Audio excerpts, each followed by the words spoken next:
Welcome to our channel. Today we how to use Skillshare for creative courses, beginner guide step by step clearly. First, open your preferred web browser. Type Skillshare into the search bar and press enter. Click on the official Skillshare website link. Once on the home page, look for the sign up button in the top right corner. You have the option to sign up using your email address, Google account, or Facebook account. After signing up, you will be directed to your account dashboard. Explore the main categories displayed on the homepage, such as illustration, design, photography, and more. If you're looking for something specific, use the search bar to type in keywords related to your interests. Once you find a course that intrigues you, click on its thumbnail to view the course details. Read the course description to understand what you will learn. Take a moment to check the instructor's profile for their background and expertise.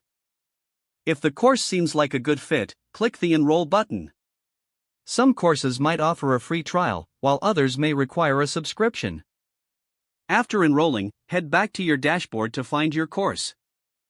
Click on the course tile to start watching the videos. The course is typically divided into sections and lessons for easy navigation. You can pause, rewind, or fast forward through the videos as needed. Make sure to take notes or bookmark important sections as you progress.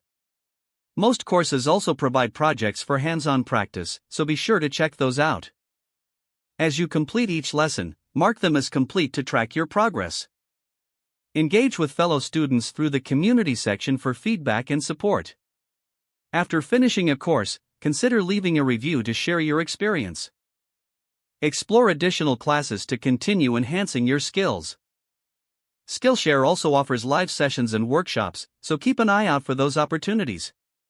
With these steps, you can effectively navigate Skillshare and make the most out of your creative courses.